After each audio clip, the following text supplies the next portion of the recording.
kali.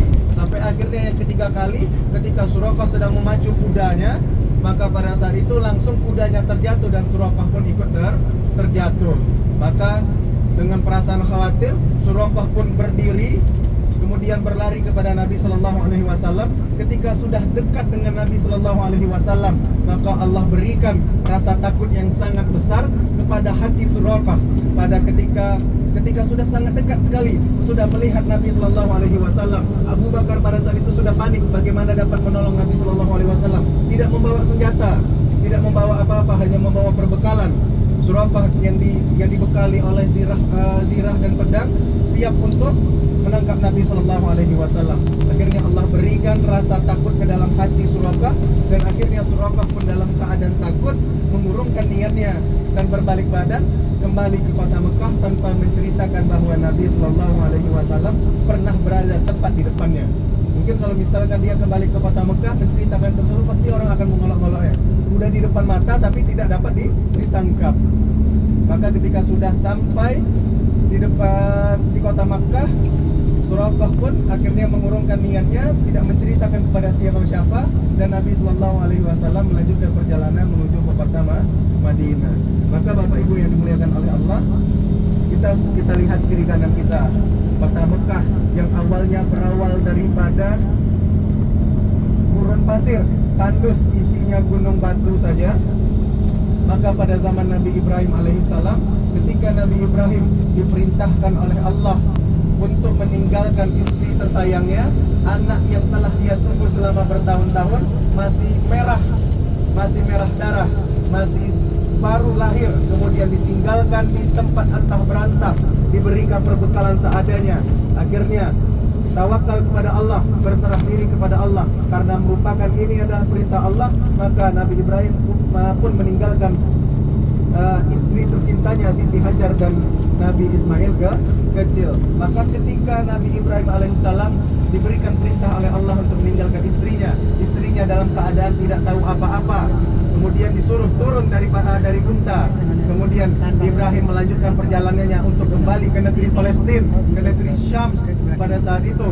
Maka Siti Hajar berteriak kepada Nabi Ibrahim, apakah kau akan meninggalkanku, wahai Ibrahim? Maka pada saat itu Nabi Ibrahim tidak berkata apa-apa. Diulangi kembali oleh Siti Hajar, apakah kau akan meninggalkanku? Nabi Ibrahim pun tetap diam sambil tetap menjalankan untanya menuju arah pulang. Maka yang terakhir Siti Hajar mengatakan, apakah ini perintah Allah? Maka Nabi Ibrahim pun menjawab, iya, ini merupakan perintah Allah. Maka Siti Hajar pun mengucapkan salam perpisahan kepada Nabi Ibrahim, dan akhirnya menghilang daripada jauh, menghilang dari pandangan mata.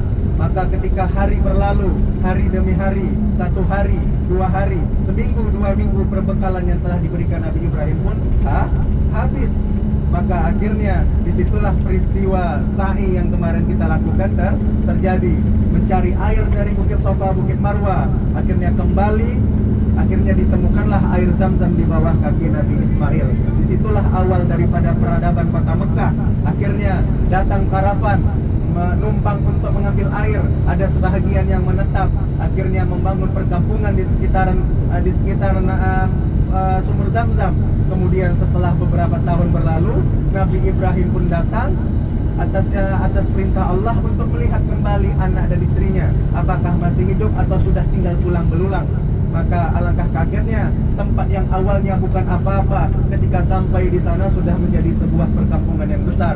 Maka akhirnya Nabi Ibrahim pun dikumpulkan bersama Siti Hajar dan bersama Ismail kecil, dan Allah memerintahkan untuk membangun Ka'bah untuk pertama kalinya.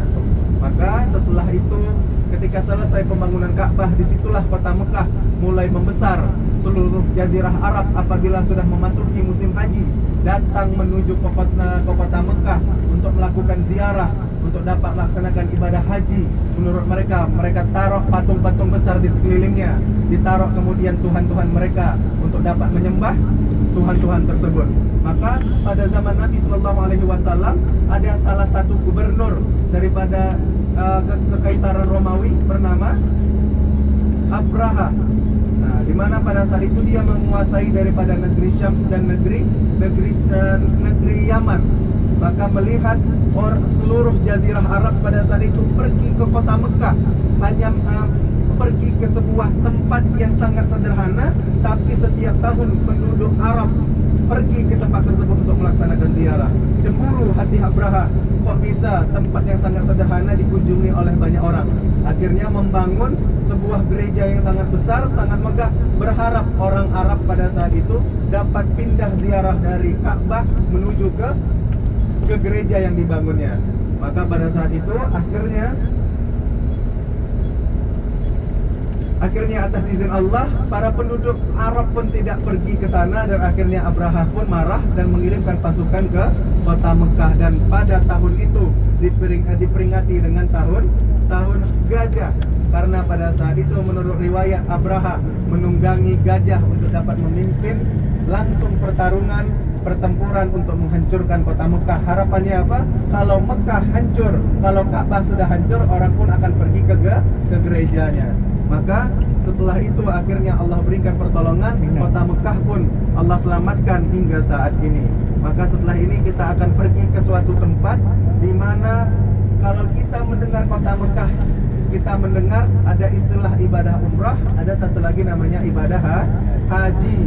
Maka kalau kita mendengar ibadah haji, maka ada salah satu tempat yang sangat kita ingat, yakni Padang Arafah. Maka sesaat lagi kita akan sampai menuju ke Padang Arafah. Di sebelah kanan kita sudah tertulis Arafah Start Here. Nah, berarti mulai dari sebelah kanan ini sampai mulai dari depan kita, ini ada pagar, sampai ke dalam itu merupakan daripada Padang Arafah, yang dimana pada saat itu kosong, tandus, tidak ada apa-apa. Akhirnya pada saat ini pemerintah Saudi akhirnya melakukan perubahan besar-besaran, khususnya pada tahun 1950 ketika presiden pertama kita, Insinyur Soekarno, melaksanakan haji di sini.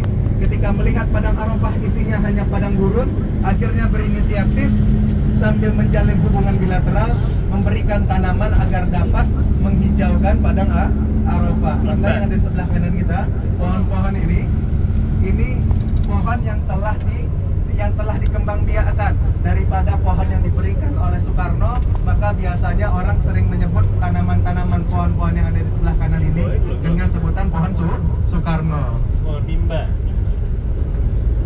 Maka lebih kurang luas Padang Arafah ini 5 km kali 5 km. Maka di luar daripada itu bukan merupakan daripada Padang Arafah. Maka ketika kita lihat di sebelah kanan ini sudah hijau-hijau, maka jamaah haji pada tanggal 9 Zulhijjah berkumpul di sini untuk melaksanakan wukuf di Arafah. Maka saya doakan Bapak Ibu sekalian agar dapat melaksanakan ibadah wukuf di sini pada 9 Zulhijjah tahun depan, insyaallah. Amin. Nanti kita lihat bersama. Nanti akan kita salah satu tempat yang akan kita kunjungi di Padang Arafah, yakni suatu tempat yang menurut riwayat perjumpaan antara Nabi Adam alaihissalam bersama istri tercintanya, yakni Siti Hawa. Ketika Allah turunkan Nabi Adam alaihissalam bersama istrinya Siti Hawa ke bumi, pada saat itu tidak diturunkan di satu tempat. Maka menurut riwayat Nabi Adam alaihissalam diturunkan di daerah Gujarat, sekarang negara India, dan Siti Hawa diturunkan di daerah sekitaran Riyadh, saat ini Saudi Arabia. Akhirnya berkeliling dunia lebih kurang selama 100 tahun untuk dapat mencari satu sama lain. Atas izin Allah, akhirnya Allah pertemukan di Jabal Rahmah di sini di Padang Arafah.